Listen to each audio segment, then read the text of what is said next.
Warning, the following video may contain adult language and themes. Viewer discretion is strongly advised. If you have a problem with this, please stop playing this video now. Well, I just got done watching the final Pumpkinhead that I have yet to see, Pumpkinhead 3. I guess I haven't done a review on Pumpkinhead 1 yet, because I've already seen it. I saw it a long time ago, in fact. But I don't know if I'll do one on that. I thought the first one was really good, but...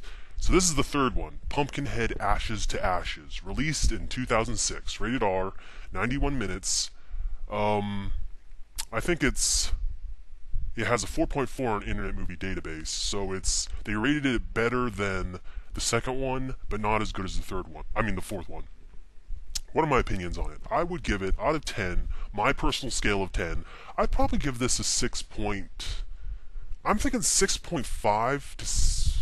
Probably 6.5, probably the same as the fourth one. Maybe a little higher. I don't know. I find it a little hard to rate it higher than the fourth one, but I think it was just as good. This one, in my opinion, is the odd one. This is the one that doesn't feel like the other ones, in plot at least, because it just feels so different. It's basically the synopsis is this morgue. No, not morgue. I think it's a mortuary. I don't know what it is. Crematorium is the word. Okay, they're not burning the bodies. They're actually like selling the organs. They're like there are these two like brothers and a sister or something, and they run this crematorium, and they basically strip the body. They go through and like strip parts out of the body and sell it on the black market. And then they just throw the corpses into the backwoods of this honky-tonk town, and they've been doing this without the permission of the village, the people of the village. I mean the town. It's not a village. I don't know. This takes place, I'm assuming, in modern times. And there's this doctor that helps them do it. And so the opening premise makes it almost seem like Texas Chainsaw Massacre or something, not cannibals necessarily, but like farming humans, and just it's and they're hillbillies, and they're like, oh, let's throw the body out in the back, and like and they have all these corpses in their barn, and like this hiker stumbles upon them doing it, and he's like, oh shit, I gotta fucking tell someone. So he sees them doing it in the woods, so he runs to the crematorium to get help. Now I've said this before, and I'll say it again. If you see something happening in the backwoods, something illegal, don't run to the nearest house to get help, because chances are those people are related to the people committing the crimes. You know what I mean? But that's what this hiker does. He's kind of an idiot. He's got the idiocy of horror movies running through his brain, and so he goes to the crematorium, and he goes there for help. He's like, somebody, I need some help. And then he opens up a door, and he sees the actual doctor with a body on the table slicing out the organs. And he's like, oh shit. And they run after him to catch him so he doesn't go squeal to the authorities. And it's almost like a horror movie at that point, just a regular old-fashioned horror movie. No Pumpkinhead at the beginning. It's just a regular old-fashioned horror movie. Like, they're chasing him down, and he's like hiding in the barn under dead bodies, and they're like trying to find him with a pitchfork and poking through the dead bodies, trying to hoping they'll poke him. And it's just like a regular slasher movie at first, and they do find him, and then they harvest his kidneys and they throw him in the woods, and then somebody finds him though, and that leads to the police going to the crematorium and shutting them down. But the doctor, who was away at that point, does not get caught. So basically, what sets up Pumpkinhead is all the people of the town are all distraught because it's on the news, and they're all like, "Oh man, they were violating our relatives' bodies and just throwing them out in the woods and selling their organs. Oh, it's a crime." But like, they hint that the people may actually get off scot-free because the people were already dead, so maybe no crime was actually being committed. And so the townspeople are all mad, and they're like, oh, we need to get revenge, though. We need to get vengeance, even if it's not legal. We need to get vengeance somehow. So they say, oh, there's this legend of this old lady who lives in the woods who can summon a demon to avenge you. And they're like, oh, let's go look into it.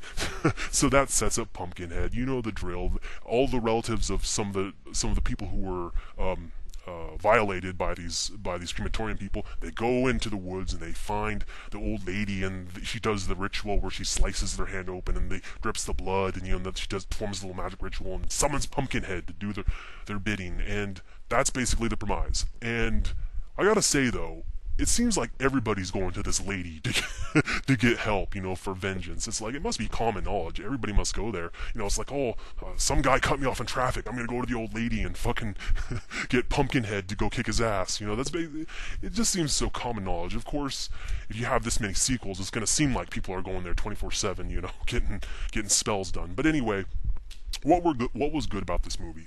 Special effects were really good. I really liked them. Pumpkinhead. People said that the Pumpkinhead special effects were CGI. I think some of them were practical and some of them were CGI. They seem to be on par with the fourth movie special effects. The reason why I kind of want to rate this one higher than the fourth one is because the people in it were not as annoying. In the fourth one, I thought the hillbillies in the fourth one were really fucking annoying. They are just very in your face, very obnoxious. Just they seem to argue with each other just to argue with each other, and it really halted the plot. In this one, the characters are a little bit aren't that annoying. There's like some stereotypical characters. There's like the really hot chick who's sort of a meth head. She was one of the crematorium people, and she's got a dopey retarded brother. Oh, sorry, not retarded. I don't know what he is. He's just kind of dim. And then you got the drug dealer, who's buying the pilfered organs and stuff. And it just felt more like a traditional horror movie. I liked that. But I can't give it. It feels wrong to give it higher than a 6.5 though. But I do think it was better than the fourth one. And then the people who summon Pumpkinhead eventually are like, oh, we need to stop. This is what happens in all these movies. They're like, we need to call it off. We need to get rid of Pumpkinhead. We need to stop this. And I'm like, why? The people who Pumpkinhead is killing deserve this. I mean, they're kind of lowlifes. Why would you want to call it off? you know, but I'm not going to spoil the ending. But if you're familiar with these Pumpkinhead movies at all, you probably know how it ends. But yeah, I thought this one was pretty good. Really good special effects, some CGI, some practical, probably on par with the fourth. But I watched both movies in very low res, so maybe I couldn't tell the difference. But yeah, check it out. It's called Pumpkinhead: Ashes to Ashes, released in 2006. It's a TV movie. Who starred in it? I don't think anybody famous or anybody. Oh, Lance Henriksen. Yep, he makes another appearance. Basically, as the Obi-Wan Kenobi of the series. It's like they need to keep having him in the series because I don't know why. Because they think he was the only good thing about the series or something. But also, I like this one. I like this one because. Yeah, it's different. It's not. It doesn't feel like the other ones. It feels more like a traditional horror movie, whereas the fourth one felt like just a family feuding in Deep South and stuff, and Pumpkinhead thrown in. This one feels more like a horror movie. In fact, one thing I liked about this movie is that the doctor at one point finds out that he needs to kill all the people that summon Pumpkinhead to get rid of Pumpkinhead. So he almost becomes a villain in himself, and he's pretty creepy in himself. And he starts hunting down the people and slowly starts trying to kill them. And I thought that was actually pretty cool because, he had. And another thing about this movie I'll say that I was kind of disappointed in. There's a long stretch where Pumpkinhead is not there. And that sort of, and while the Doctor kind of took over as the villain, that kind of, irked me. Pumpkinhead truly is the draw of these movies. So yeah, in my opinion, this out of the sequels, this is probably my favorite one. So yeah, check it out. Thanks. Bye.